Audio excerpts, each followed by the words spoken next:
تیسرا سیشن ہے جو آپ کے اس پلیٹ فارم پر آپ کی مہربانی سے ہو رہا ہے۔ اس میں ہم نے جو پہلا سیشن کیا تھا وہ غامدی صاحب کی شخصیت کے تعارف اور ان کے فکری اور شخصی پس منظر میں کیا تھا۔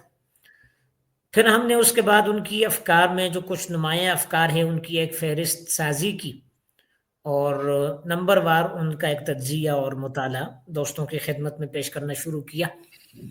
تو ان میں سے جو ہمارا آج کل کا ٹاپک ہے وہ چل رہا ہے قرآنیات کے حوالے سے۔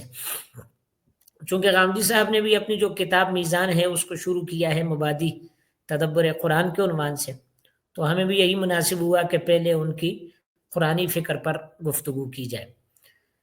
عموماً ہمارے ہاں جب کسی بھی فکر کو زیر بحث لایا جاتا ہے تو اس کی کلامی فکر کو زیر بحث لایا جاتا ہے، لیکن غامدی صاحب کسی بھی کلامی فکر کے داعی نہیں ہیں، بلکہ علم الکلام کو وہ طبعاً ناپسند کرتے ہیں اور اچھا اگر تھوڑا سا دین آپ کے اس بتا دیں، تصور کے مطلب قائل ہیں جس میں نہ کلام ہے نہ فقہ ہے۔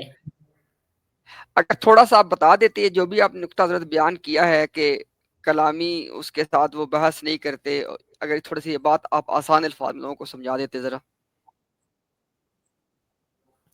جی دیکھیں، غامدی صاحب یہ کہتے ہیں کہ دو چیزیں ہیں، ایک ہے الوہی ہدایت جو اللہ تعالیٰ کی طرف سے انسان کو ملی ہے، اور ایک ہے اس پر مترتب ہونے والے علوم۔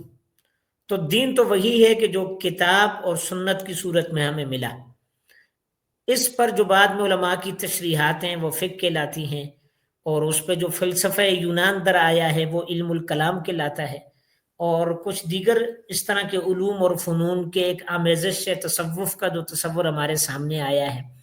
تو ہم ان تینوں کی آمیزش سے پاک خالص قرآنی اسلام دنیا کے سامنے پیش کرنا چاہتے ہیں، جس میں حاکمیت قرآن کو حاصل ہو، جس میں برتری قرآن کو حاصل ہو، جس میں قرآن میزان بھی ہو، فرقان بھی ہو، مہیمن بھی ہو۔ ایک ایسا تصور وہ دنیا کے سامنے قرآنیات کا پیش کرنا چاہتے ہیں۔ تو اس میں ہم نے انہی کے کچھ اصولوں کو بطور نمونہ اخذ کیا ہے۔ ظاہر ہے اسے تفصیل کے ساتھ مطالعے کا موضوع اختصاری نشست میں نہیں بنایا جا سکتا۔ تو اس میں سے ایک اہم عنوان یہ ہے کہ قرآن کریم کی جمع اور تدوین کیسے ہوئی ہے۔ کیا رسول کریم صلی اللہ علیہ وسلم کی حین حیات ہی کتاب ایک ڈاکومنٹڈ، ایک مصدقہ نسخے کی صورت میں سامنے آ گئی تھی، یا یہ کہ رسول کریم صلی اللہ علیہ وسلم کی اواخر زندگی تک وہ ایک متفرق نسخوں کی صورت میں موجود تھی؟ انفرادی طور پر بعض صحابہ اکرام نے اس کے نسخے بھی بنا رکھے تھے، لیکن یہ کہ سرکاری اور آفیشلی طور پر قرآن کریم کی ایک کتابی صورت میں تدوین کا عمل کب اور کیسے پیش آیا، یہ بنیادی ایک سوال ہے۔ اس پر جمہور اہل علم کی کیا رائے ہے، اور پھر جو ہمارے مغرب ہے وہاں پر ظاہر اسلام کے مطالعے کی ایک روایت ہے، استشراق کی فکر کہلاتی ہے وہ ہماری علمی اصطلاح میں۔ تو مستشرقین نے اس پر کیا تصور پیش کیا ہے، اور ہماری جو مکتب فراہی ہے بر صغیر میں، انہوں نے اس حوالے سے کیا نئی کنٹریبیوشن کی ہے، کیا فکر پیش کی ہے، پھر ان کے داخل میں کیا تنوع اور تقسیم پائی جاتی ہے، یا یہ ابھی میرے خیال میں 100 سال نہیں پورے ہوئے مکتب فراہی کو، تو اس کے بھی کوئی فرقے بنے ہیں، یا یہ اپنی اسی اکابر کی چلتی ہوئی تسلسل کو آگے بڑھا رہے ہیں۔ تو اس آج کے سیشن میں اسی کو انشاءاللہ ایڈریس کیا جائے گا۔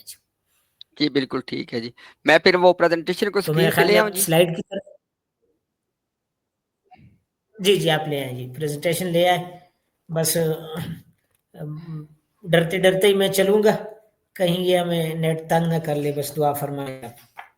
اللہ تعالیٰ خیر و عافیت کے معاملات فرمائیں جی۔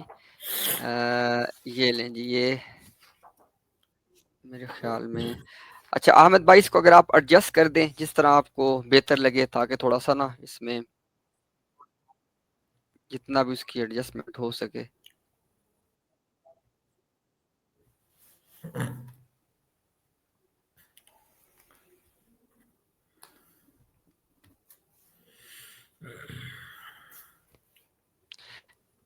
میرے خیال میں پھر بات چیت شروع کرتے ہیں جی، بسم اللہ کرتے ہیں انشاءاللہ۔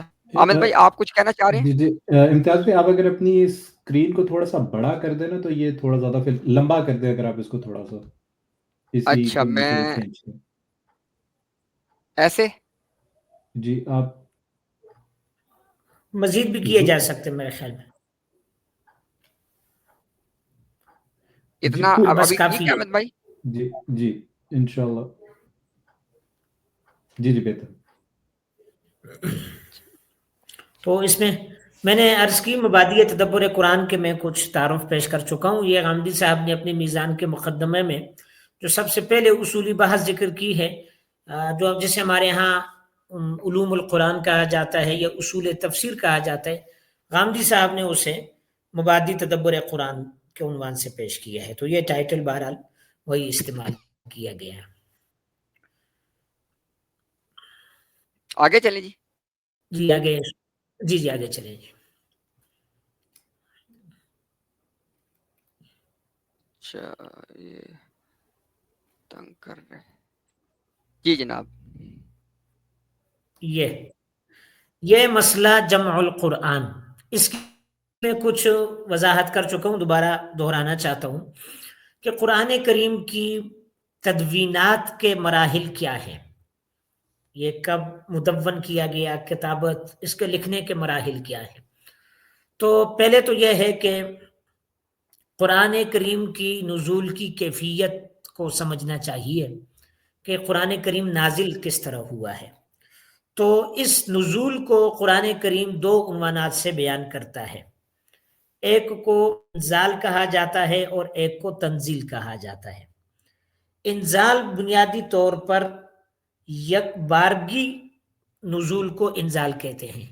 کسی بھی کتاب کا پیغام کا ایک دفعہ ہی کنوے ہونا اس کو نزول کہا جاتا ہے، اور اس کا تدریجاً وقفے سے نجمن اگر وہ میسج کنوے ہو تو اس کو تنزیل کہا جاتا ہے. قرآن کریم نے اپنے نزول کی کیفیت میں یہ دونوں الفاظ استعمال کیے ہیں. مثال کے طور پر انا انزلناہ فی لیلۃ القدر، بلا شبہ ہم نے نازل کیا اس کتاب کو لیلۃ القدر میں، اور انا انزلناہ فی لیلۃ مبارکہ. ان دونوں جگہوں پر جو الفاظ یا تعبیر استعمال ہوئی ہے وہ انزال کی ہے.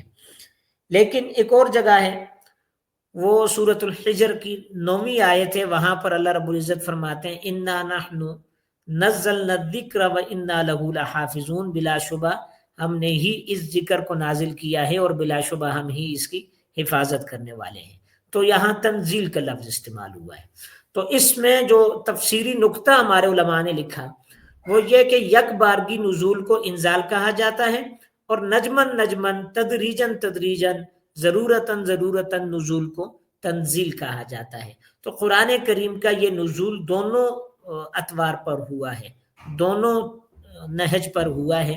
قرآن کریم عرش بری سے آسمان دنیا پر یک بار نازل ہوا ہے، اور آسمان دنیا سے جناب محمد نبی کریم صلی اللہ علیہ وسلم کے قلب اطہر پر اس کا نزول تدریجاً ہوا ہے، حسب ضرورت ہوا ہے. یہ نزول قرآن کی کیفیت ہے جسے خود قرآن بیان کرتا ہے. اب اس میں نفس سے مسئلہ کیا ہے، اس کا ٹائٹل اوپر ہم نے درج کیا ہے، مسئلہ جمع القرآن. وہ کیا ہے؟ چونکہ اس کا نزول متفرق اوقات میں ہوا ہے، مختلف زمانوں میں ہوا ہے، تو اس کا ایک کتابی صورت میں مدون نازل ہونا اس کا کوئی بھی قائل نہیں ہے. چونکہ جو سابقہ کتب تھیں، خواہ وہ تورات ہو، زبور ہو یا انجیل ہو، صحف ہوں، ان تمام کا معاملہ یہ رہا کہ وہ اللہ رب العزت نے پوری کتاب کی طور پر انبیاء کو عطا کی. لیکن یہ قرآن کریم کا امتیاز اور اعجاز ہے کہ یہ حسب ضرورت نازل ہوا ہے. تو رسول کریم صلی اللہ علیہ وسلم کے زمانے میں اس کی ترتیب یہ ہوا کرتی تھی کہ قرآن مجید کی کوئی حصہ، کوئی آیت نازل ہوتی، حضرت صلی اللہ علیہ وسلم کاتبین کو بلوا دیتے، پیغام بھجواتے، کاتب جو حاضر ہوتا آپ صلی اللہ علیہ وسلم وہ آیت لکھوا دیتے، اور پھر اس آیت کو آپ مقام متعین کر دیتے کہ اس کو فلاں صورت میں رکھ لو، فلاں پارے میں رکھ دو، فلاں آیت سے پہلے رکھ دو، فلاں آیت کے بعد رکھ دو. یہ فیصلہ تکوینی ہے. توقیفی ہے، اجتہادی نہیں ہے، یہ رسول کریم صلی اللہ علیہ وسلم نے خود یہ قرآن کریم کی ترتیب کو مرتب فرمایا ہے۔ اب اس میں امت کا اختلاف ہو گیا ہے، اور اس میں ایک اور اختلاف ہے جس کو میں زیادہ تفصیل سے بوجوہ نہیں چھیڑنا چاہوں گا، کہ قرآن کریم کی حفاظت کے عمل میں امت کو کامیابی حاصل ہوئی ہے یا نہیں ہوئی۔ تو اس میں جمہور اہل اسلام کا یہی عقیدہ ہے کہ قرآن کریم متواتر اور محفوظ اور نسل بعد نسل بغیر کسی انقطاع کے اب تک ہم تک پہنچا ہے۔ لیکن اس میں ہمارے ایک گروہ اہل تشیع، ان کے مختلف رجحانات ہیں، ان میں سے بعض کا یہ فکر بھی ہے کہ قرآن کریم کی حفاظت نہیں ہو سکی اور اس میں بعد ازاں تحریف کر دی گئی ہے۔ بعض حضرات کہتے ہیں کہ لفظی تحریف ہے، بعض مانوی کے قائل ہیں، کچھ قرآن کریم کے استنادی حیثیت کے بھی قائل ہیں، لیکن کچھ ایسے ہیں کہ جن کا عقیدہ یہ ہے کہ قرآن کریم بہرحال جو اس وقت امت مسلمہ میں موجود ہے یہ اپنی اوریجنل ورژن کے اعتبار سے موجود نہیں ہے، اور جب ہمارے 12ویں امام تشریف لائیں گے تو وہ اس کتاب کو لے کر آئیں گے۔ یہ ایک فکر بہرحال ان کی ہے، لیکن تمام امت کا سلف و خلف میں قرآن کریم کی حفاظت پر، اس کی تواتر پر اور اس کی نسل بعد نسل اشاعت پر اتفاق رہا ہے۔ دوسرا اختلاف اس باب میں یہ پیدا ہوا کہ آیا نبی کریم صلی اللہ علیہ وسلم نے اپنی زندگی میں ہی قرآن کریم کا کوئی حتمی ورژن امت کو دے دیا تھا ایک کتاب کی صورت میں، کہ یہ کتاب ہے، یہ آپ لے جائیں اور اس کو شائع کریں اور امت میں پھیلائیں، یہ اللہ تعالیٰ کی طرف سے آخری نازل شدہ ہدایت ہے۔ یہ ہے نفس مسئلہ۔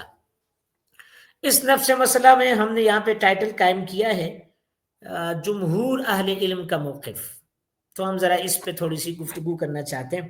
جمہور کے نزدیک نبی کریم صلی اللہ علیہ وسلم کے زمانہ میں قرآن کریم کی جو حفاظت ہے وہ اس کے لیے بنیادی طور پر 2 اسلوب اختیار کیے گئے۔ ایک کو کہا جا سکتا ہے ضبط فی الصدور، اور دوسرے کو کہا جائے گا ضبط فی السطور، یعنی قرآن کریم کو اس کی حفاظت کے لیے جو اولین منہج اختیار کیا گیا وہ حفظ کا ہی تھا۔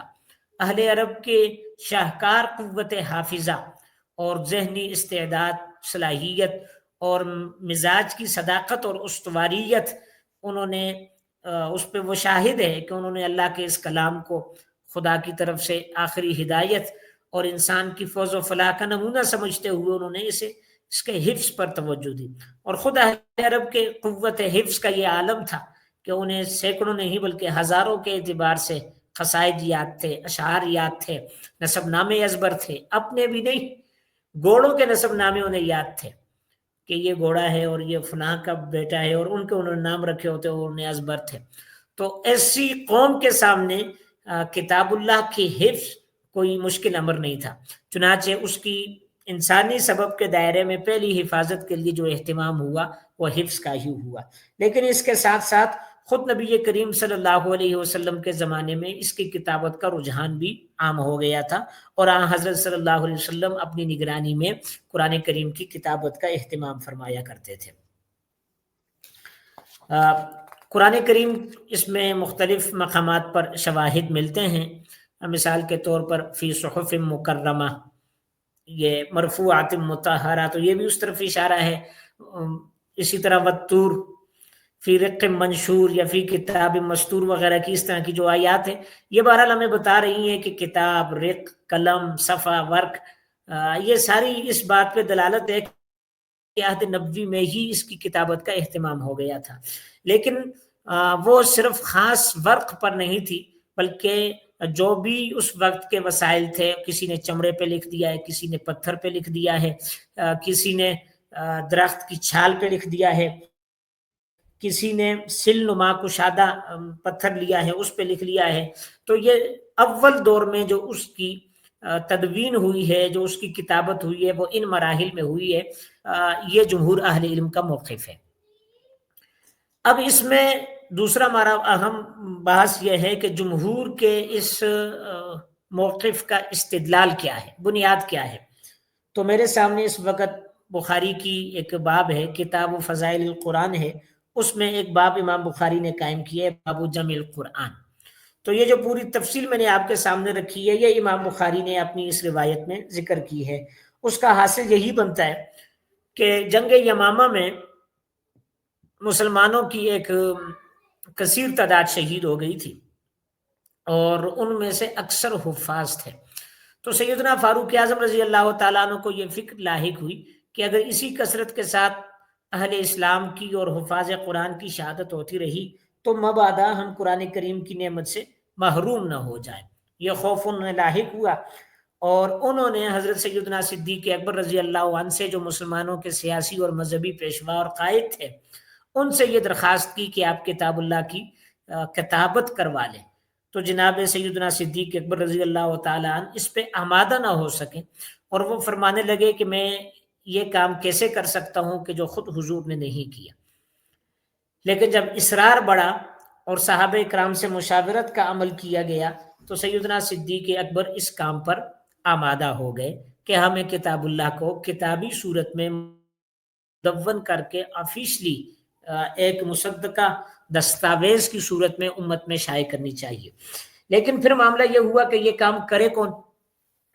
چنانچہ اس میں ایسی شخصیت کا انتخاب کیا گیا جن کا تعارف خود نبی کریم صلی اللہ علیہ وسلم کی زبانی قرآن کریم کی خدمت اور اس کی حفظ کے حوالے سے غیر معمولی ہے۔ ان معروف صحابیوں، ان کا نام سیدنا زید بن ثابت رضی اللہ تعالی عنہ ہیں۔ حضرت زید بن ثابت، یہ بخاری کی اس روایت کا میں ترجمہ پڑھ رہا ہوں، حضرت زید بن ثابت رضی اللہ تعالی عنہ نے پھر وہ نکلے اور انہوں نے قرآن کریم کے تمام مواد کو وہ جس صورت میں تھا یکجا کیا، جمع کیا، پتھر کے ٹکڑوں پر ہے، کھجوروں کی چھالوں پر ہے، لکڑیوں کے ٹکڑوں پر ہے، جیسا بھی ہے انہوں نے وہ تمام روایات کو جمع کیا۔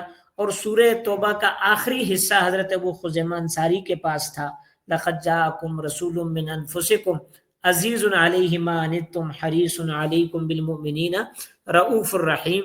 یہ ٹکڑا وہ کہتے ہیں کہ حضرت حذیفہ سے مجھے ملا، اور یوں ہم نے قرآن کریم کی کتابت کو مکمل کر دیا۔ یہ پہلا مرحلہ ہے جو بخاری میں آیا ہے، اور جمہور کے موقف کا استدلال یہی ہے، اور بخاری شریف کے حوالے سے امت کے سلف و خلف کا تواتر کے ساتھ یہ موقف ہے کہ صحیحین کی جو بھی روایت ہے وہ صحیح ہے۔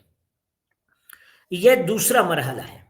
پہلا مرحلہ کتابت کا میں نے عرض کی کہ وہ عہد نبوی میں متفرق پارچوں کی صورت میں، اور اس کا دوسرا مرحلہ کتابی صورت میں۔ کتابت کا ایک تیسرا مرحلہ ہے جو میں نے ابھی آپ کے سامنے روایت پیش کی بخاری کی، اس سے اگلی روایت اس تیسرے مرحلے کو بیان کرتی ہے۔ حضرت حذیفہ بن یمان رضی اللہ تعالیٰ عنہ کہتے ہیں کہ ہم حضرت عثمان کے دور میں آرمینیا اور آذربائیجان کے علاقوں میں کر رہے تھے، جہاد مشغول تھے۔ وہاں پر ہمیں یہ معلوم ہوا کہ اسلام اب چونکہ عرب کی سرحدات سے باہر نکل گیا ہے، اور یہاں کی عجمی دنیا ہے وہ عربیت کے اس اسلوب سے اور اعجاز سے اس قدر واقف نہیں ہے، سو ان کے ہاں کچھ قراتوں کا اختلاف پریشانی کا باعث بن جاتا ہے۔ تو سیدنا عثمان غنی بن عفان رضی اللہ تعالیٰ عنہ تیسرے امیر المومنین ہیں، ان تک یہ بات پہنچائی گئی اور انہیں تجویز دی گئی کہ آپ امت کو ایک قرات پہ جمع کریں۔ چنانچہ سیدنا عثمان بن عفان نے حضرت حفصہ رضی اللہ تعالیٰ عنہ کو پیغام بھیجا کہ قرآن مجید کا وہ نسخہ جو سیدنا صدیق اکبر نے مرتب کروایا تھا، پھر انہوں نے حضرت عمر کے حوالے کیا تھا، حضرت عمر سے آپ کو پہنچائیں، وہ ذرا آپ ہمیں دیجئے، ہم کچھ مصاحف کو اس میں کو نقل کر کے مصاحف میں منتقل کر کے ہم وہ نسخہ آپ کو واپس دے دیں گے۔ چنانچہ حضرت حفصہ نے وہ حضرت عثمان کو بھیجا۔ حضرت عثمان نے حضرت زید بن ثابت، عبداللہ بن زبیر، سعید بن عاص، عبد الرحمن بن حارث وغیرہ کو حکم دیا کہ وہ اسے مصاحف میں نقل کریں۔ چنانچہ ایسا ہی ہوا، اور حضرت عثمان نے ان کو پابند کیا کہ جب کہیں آپ کا اختلاف ہو جائے تو اس کو قریش کے لہجے میں لکھ دو۔ ایک قرات اور لہجے کا فرق ہے، یہ ذرا ملحوظ رہے، ذرا پھر یہاں پہ ہمارے کچھ احباب پریشان ہو جاتے ہیں۔ اس طرح جب قرآن کریم کو مکمل طور پہ نقل کر لیا گیا تو وہ حضرت عثمان نے وہ صحیفہ حضرت حفصہ کو واپس کر دیا، اور پھر ہر علاقے کو ایک ایک نسخہ بھیج دیا گیا، اور اس کے علاوہ جتنے نسخے تھے ان سب کو جلا دیا۔ تو یہ تین مرحلے ہمارے سامنے آ گئے ہیں۔ ایک مرحلہ رحمت عالم صلی اللہ علیہ وسلم کی زندگی کا ہے جس میں لکھا گیا. دوسرا مرحلہ سیدنا صدیق اکبر کے عہد حکومت کا ہے جس میں مطلقاً اس کو جمع کیا گیا. اور تیسرا مرحلہ حضرت عثمان غنی رضی اللہ عنہ کا ہے جس میں امت کو ایک قرات پہ جمع کیا گیا.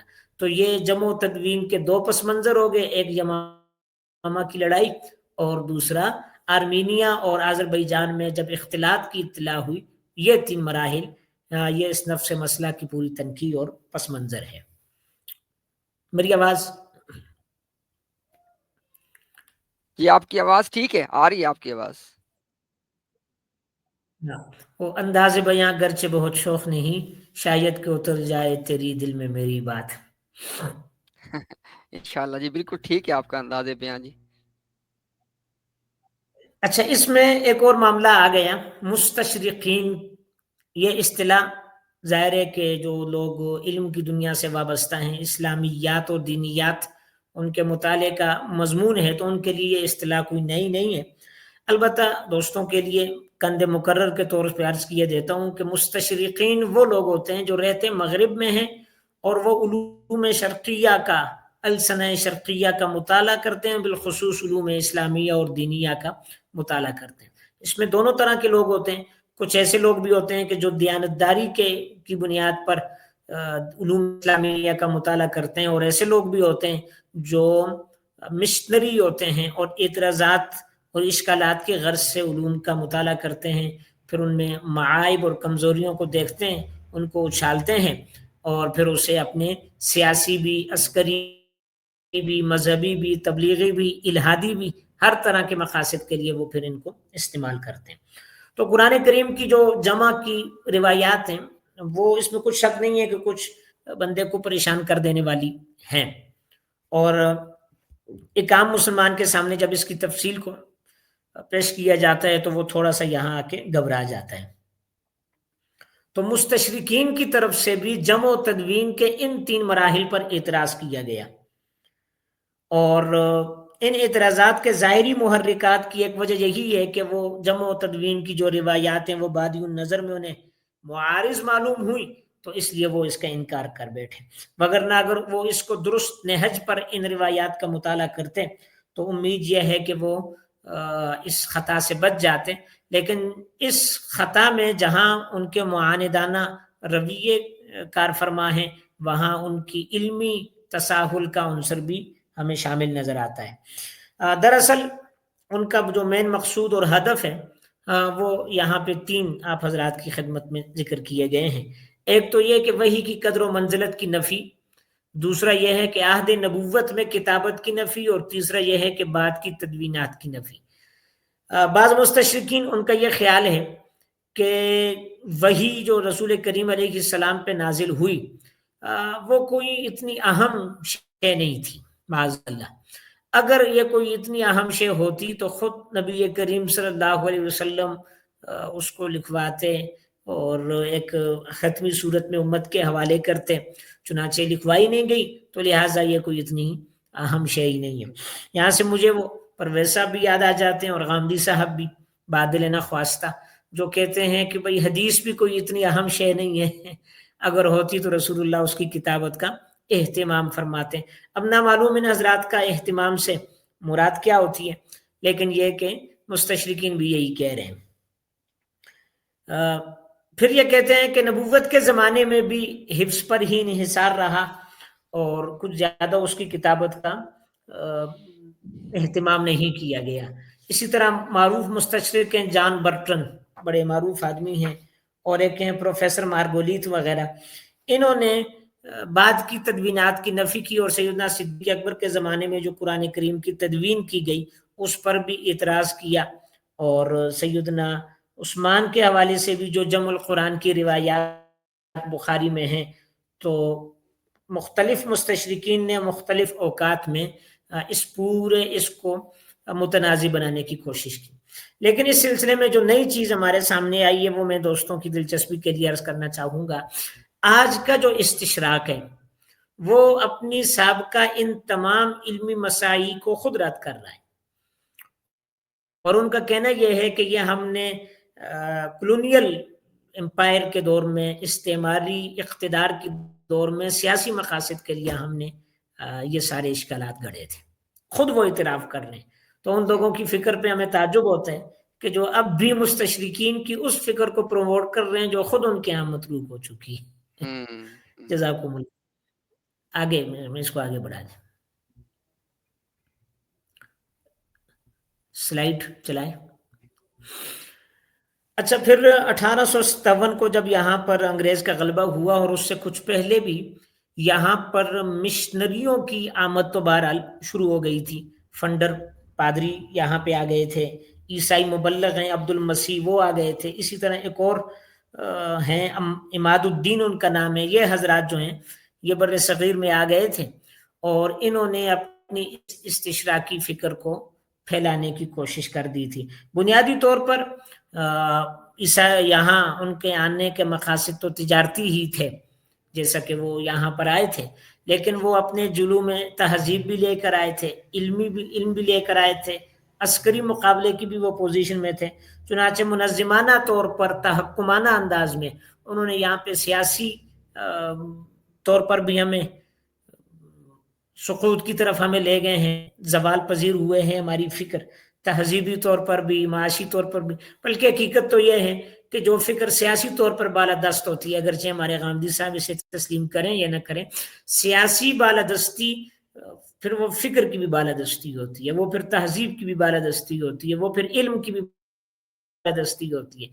تو آج اگر ہم یہ چاہتے ہیں کہ ہماری علمی، فکری، تہذیبی، ثقافتی بالادستی ہو، تو اس کے لیے یہ پھر شفتالو سے نکلنا ہوگا اور اقامت دین اور غلبہ دین کی جد و جہد کی طرف آنا ہوگا. تو ان میں سے ایک اور نام ہے مستشرقین میں سے، اس زمانے میں ان کے نام ہے سر ولیم میور. کسی تعارف کے محتاج نہیں ہے. انہوں نے دی لائف آف محمد لکھی رسول کریم صلی اللہ علیہ وسلم کی شخصیت پر، اور پھر اس کا جواب جناب سر سید احمد خان صاحب نے خطبات احمدیہ کے عنوان سے دیا اور تاریخی جواب دینے کی کوشش کی. تو سر ولیم میور نے بھی اپنی کتابوں میں قرآن کریم کے اس حقانیت والے پہلو کو متاثر کرنے کی کوشش کی، اور اس کے لیے بنیاد یہی جمع کی روایات کو بنایا ہے. اور یہ تو دنیا ہے، دارالاسباب ہے، یہ تو دارالامتحان بھی ہے، مشکلات بھی ہے. کئی بڑے بڑے ذہن جو ہیں وہ بہرحال اس موقع پہ آ کے پریشان ہوئے ہیں، جنہوں نے جمہور سے تمسک کو اور اکابر سے نسبت کو ترک کیا ہے. تو ان کے لیے ان روایات کو سمجھنا بہرحال کوئی آسان کام نہیں ہے، ہمیں اس کا اعتراف کرنا چاہیے. مستشرقین کی ان تنقیدات پر جو سب سے پہلا رد عمل آیا ہے وہ جناب سر سید احمد خان صاحب کی طرف سے آیا ہے. غیر روایتی انداز اور حملوں کا جواب دیا. سر سید کا نقطہ نظر اگرچہ کلیتاً تدوین آخرین کے انکار پر مشتمل نہیں، تاہم اس سلسلے میں ان کے ہاں اضطراب اور تحفظات کا اظہار ملتا ہے. یعنی جو بعد کی جو تدوینیں ہیں حضرت صدیق اکبر کے دور کی اور حضرت عثمان کے دور میں، سر سید نے اس کا انکار نہیں کیا، لیکن بہرحال وہ اس پہ کوئی ہمیں غیر مطمئن سے نظر آتے ہیں اور اضطراب اور تحفظات کا اظہار کرتے ہوئے نظر آتے ہیں. پھر سر سید بر صغیر میں ہمارے ایک معروف عالم ہیں مولانا اپنے محترم محمد دین جوہر صاحب، وہ سر سید کو آقائے سر سید لکھتے ہیں، اس بنیاد پر کہ بر صغیر میں تجدد کی بنیاد سر سید صاحب نے لی ہے، اور بعد میں آنے والے محققین کہیں نہ کہیں وہ بہرحال ان کے خوشچی رہے ہیں.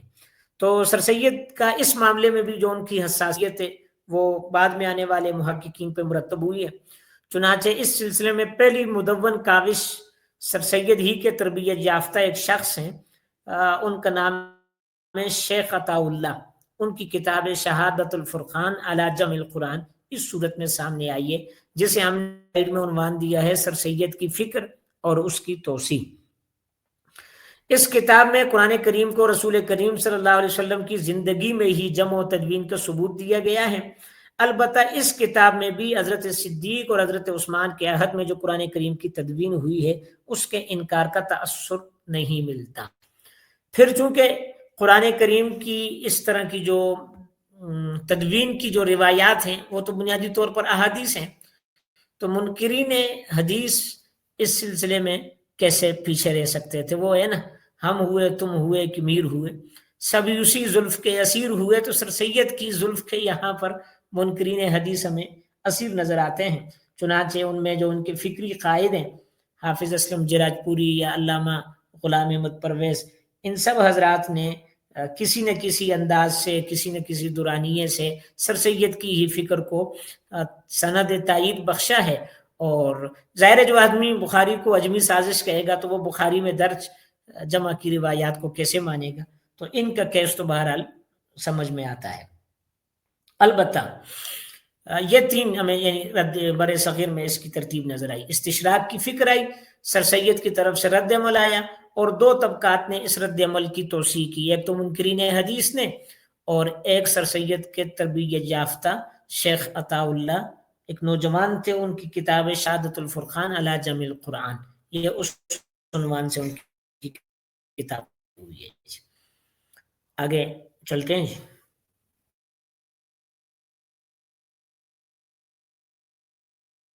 اکبر و کبیرہ. اب توسیع کے بعد اب سر صاحب کی فکر پہ کچھ اضافہ جات ہوئے ہیں، اس سے ہمیں ملاحظہ کرنا چاہیے. سر سید نے جو ایک مبہم سی فکر پیش کی تھی، اس پر اضافے کی ہمارے سامنے دو بڑے بنیادیں ہیں. ایک مولانا عبداللطیف رحمانی صاحب کی کتاب تاریخ القرآن. اچھا حضرت اگر آپ ایک کام کریں، آپ اپنا کیمرہ بند کر لیں، اس سے نا کنیکشن جو ویک ہے نا، چونکہ تھوڑی سی جو آپ کی آواز میں بریک آتی ہے تو اس میں تھوڑی بہتری آ جائے گی. اپنے صرف کیمرے کو آف کر دیں، بس کیمرے والے اس کے اوپر کلک کر دیں جہاں پہ کیمرے کا نشان بنا ہوا ہے نا. ٹھیک جی ٹھیک ہے، اب کریں ذرا بات. میرے خیال میں یہ تو بالکل یعنی وہ صبر ایک منٹ، صرف جو کیمرے کا نشان نہیں بنا ہوا اس کے اوپر صرف آپ جب کلک کریں گے تو اس کے وہ کراس ہو جائے گا، ریڈ ہو جائے گا، تو صرف کیمرہ بند ہو جائے گا. ایک مائک کا نشان ہے، ایک کیمرے کا نشان ہے. ادھر مائک کا تو نظر آ رہا ہے لیکن 7.8 آ رہے ہیں، سب اس میں دیکھتا ہوں. جی مائک کے نا اگلا نشان کیمرے کا نشان بنا ہوا ہے، اس پہ اگر آپ اس پہ تھوڑی سی نا یہ ہوگا کہ جو کنیکشن کی جو ویکنیس ہے نا وہ شاید تھوڑی بہتر ہو جائے. تو کچھ زیادہ کمزور تو نہیں ہے؟ بعض دفعہ تھوڑی سی نا آواز میں بریک آتی ہے، تھوڑی کٹتی ہے بعض دفعہ. ہاں اب ٹھیک ہے انشاءاللہ. اب آپ ذرا کریں بات بلا. چلے ٹھیک ہے. سر سید صاحب کی فکر پہ جو اضافات کا مرحلہ ہے ہمارے سامنے، وہ مولانا عبداللطیف رحمانی صاحب کی تاریخ القرآن ہے. اس کتاب میں بنیادی طور پر جمع کی جو روایات بخاری میں ہیں، ان آخری دو مراحل پر سوال اٹھایا گیا ہے، اور اس ضمن میں بخاری اور دیگر کتب حدیث میں جو جمع کی روایات ہیں ان کو زیر بحث لایا گیا ہے اور ان پر تنقید کی گئی ہے. اس کتاب میں سر سید کے بیان کردہ نکات کو کوشش کی گئی ہے کہ علمی اسلوب میں اور بہترین دلائل کے ساتھ پیش کیا جائے. تو سر سید کے بعد اس فکر کو سب سے پہلے غیر مبہم اور واضح انداز میں پیش کرنے والے جناب مولانا عبداللطیف رحمانی صاحب ہیں. چنانچہ ان کی کتاب کے کچھ عرصہ بعد 1925 میں اسی موضوع پر ایک طویل تحقیقی مقالہ معروف محقق علامہ تمنا عمادی کی طرف سے شائع کیا گیا. اس مقالے میں پہلی بار یعنی بر صغیر کی حد تک اس مقالے میں پہلی بار بڑی شدت کے ساتھ عہد صدیقی میں جو قرآن کریم کی تدوین کی گئی ہے اس کی نفی کی گئی، اور اس سلسلے میں بخاری راویوں پر بھی شدید جرح سے کام لیا گیا ہے. حالانکہ ہم واضح کر چکے ہیں کہ بخاری کی صحت پر امت کا اجماع ہے. اس مقالے کو مصنف کی وفات کے بعد تقریباً سن 1991 میں پہلی بار اور 2 سال بعد دوسری بار کتابی شکل میں شائع کیا گیا. جمع القرآن، یہاں ہم نے ایک چیز اور لکھی ہے کہ مصنف کی وفات پر علامہ غامدی کا تعزیتی نوٹ، یہ بہت اہم ہے. جمع القرآن جب دوسری بار شائع ہوئی تو اس پر علامہ طاہر مکی نے طویل تقدیم و تعارف لکھا، جس میں علامہ مادی کو اس عظیم الشان علمی خراج تحسین پیش کیا.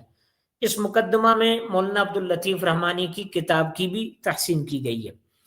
مقدمہ میں کچھ بزرگ شخصیات ایسی ہیں جنہوں نے علامہ تمنا عمادی کی وفات پر کچھ تعزیتی کلمات کہے تھے، وہ کلمات بھی لکھے گئے ہیں۔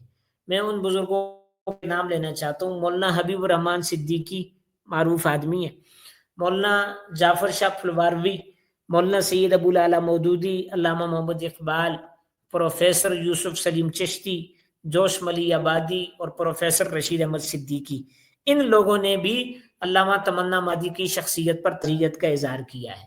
لیکن ایک اور صاحب ہیں ہمارے ممدوح جناب جاوید غامدی، انہوں نے بھی علامہ تمنا عمادی کی اس کتاب پر اپنے تأثراتی کلمات لکھے ہیں، اور ایک جملہ انہوں نے لکھا ہے کہ علامہ تمنا کی تحقیقات سے میں نے بہت استفادہ کیا ہے۔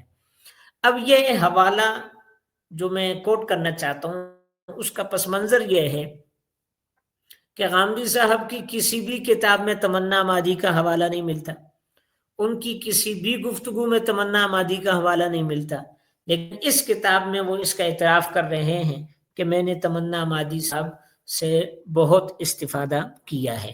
اور واقعہ یہ ہے کہ غامدی صاحب کر کے یہ پہلو بہرحال تمنا عمادی وغیرہ کے ہی استفادے پہ استوار نظر آتے ہیں، کھڑے نظر آتے ہیں۔ جی آگے مزید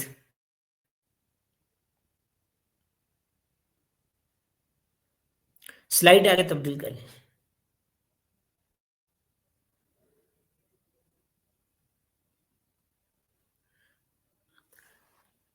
اچھا جی، اب بر صغیر میں تفسیر کا معروف منہج مکتب فراہی ہے، اور اس سیشن میں بار بار گزارش کی گئی کہ مولانا فراہی بر صغیر میں قرآنیات کے ایک نامور عالم ہیں، لیکن دلچسپ بات یہ ہے کہ ان کی قرآنی فکر اس جدید تصور کے اثرات سے محفوظ نظر آ رہی ہے، اور وہ اس سلسلے میں جمہور کے موقف کے قائل معلوم ہوتے ہیں۔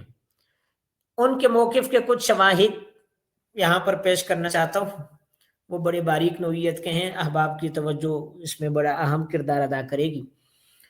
مولانا فراہی کے قلمی حواشی الاتقان فی علوم القرآن پر اس عنوان سے ان کا ایک مختصر سا غیر مطبوع کتابچہ ہے۔ مولانا تمام اہل علم کی ہمارے یہاں یہ معروف عادت رہی ہے کہ وہ مطالعے کے دوران کتب پر کچھ نوٹس وغیرہ لکھتے تھے، کچھ حواشی لکھتے رہے تھے۔ تو مولانا فراہی نے بھی الاتقان کا جب مطالعہ کیا تو اس کے کچھ حواشی لکھے، جنہیں ان کی وفات کے بعد افادات فراہی کے عنوان سے ڈاکٹر محمد اجمل اصلاحی نے اکٹھا کیا، اور ڈاکٹر صاحب نے فروری 1975 کو مدرسۃ الاصلاح سرائے میر اعظم گڑھ میں یہ حواشی نقل کیے۔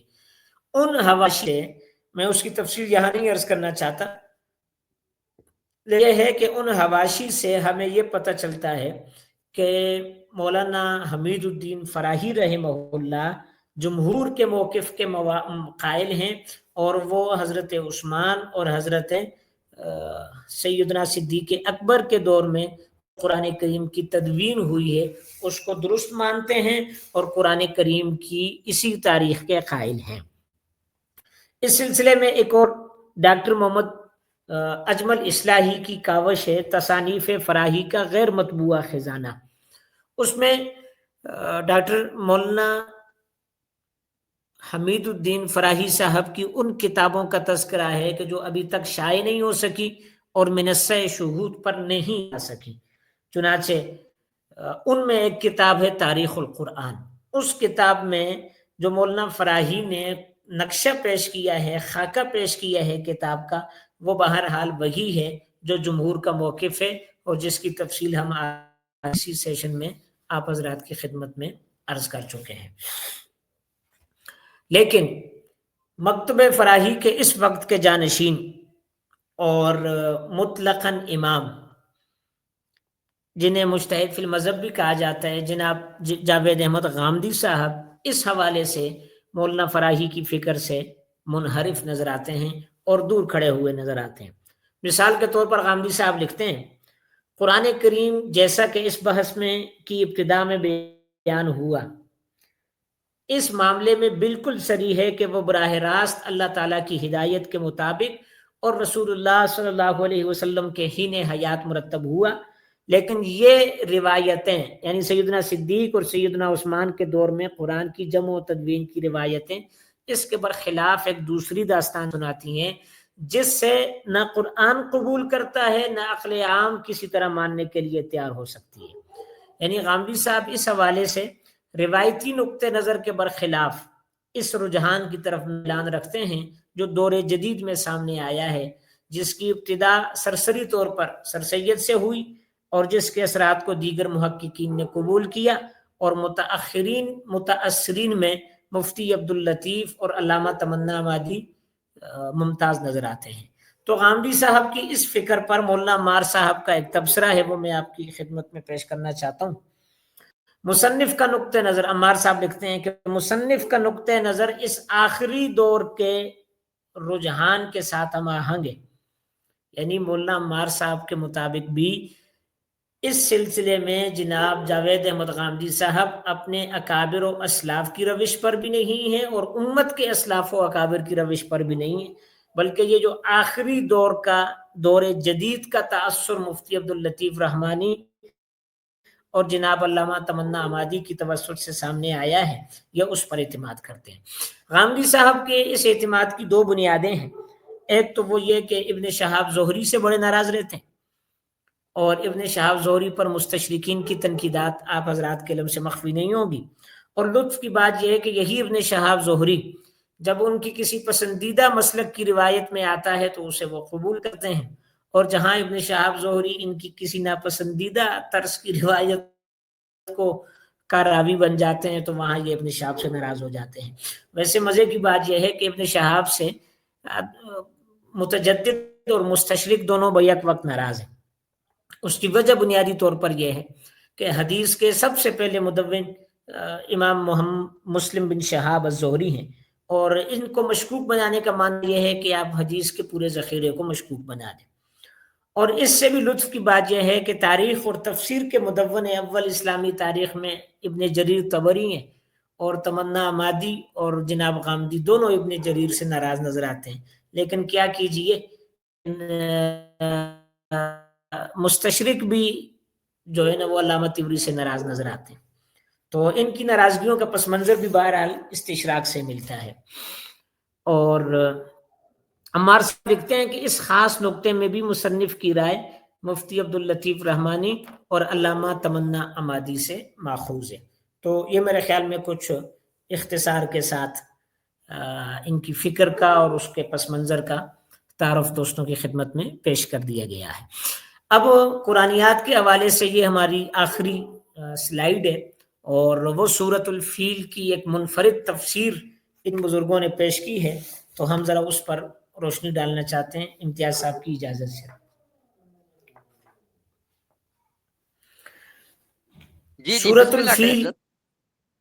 سورۃ الفیل مکی سورت ہے، اور اس کے پس منظر میں ایک خاص واقعہ ہے، اور وہ واقعہ معجزاتی ہے۔ اس کا حاصل یہ ہے، یہ ایک سلائیڈ درمیان میں مس تو نہیں ہو رہی، شاید ذرا آپ چیک کر لیں۔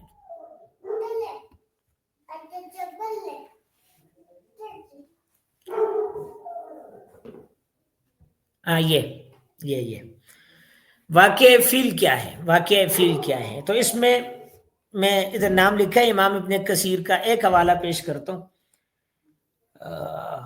اس کا حاصل یہ بنتا ہے کہ ابرہہ کا لشکر مکہ پر حملہ آور ہونے کے لیے آیا، اور وہاں پر اس لشکر کا مقصد یہ تھا کہ کعبۃ اللہ کی مرکزیت کو کس طرح ختم کیا جائے۔ اس کے پس منظر سیرت نگاروں نے بڑی تفصیل لکھی ہے کہ مکہ کعبۃ اللہ کی وجہ سے تجارت کا مرکز تھا، اور یمن میں اس تجارتی نقصان کو براہ راست محسوس کیا جا رہا تھا، تو وہاں کے بادشاہ نے یہ معاشی حکمت عملی اپنانے کی کوشش کی کہ کعبۃ اللہ کو منہدم کر دیا جائے، اور یمن میں اس کے متبادل ایک عبادت گاہ کو مرکزیت دی جائے، تاکہ اس کی وجہ سے ہماری جو ٹریڈ ہے اور ہماری جو تجارت ہے وہ بھی پروان چڑھ سکے۔ یہ اصلاً ایک معاشی نقطہ نظر تھا۔ ویسے مجھے یہاں اپنے سابق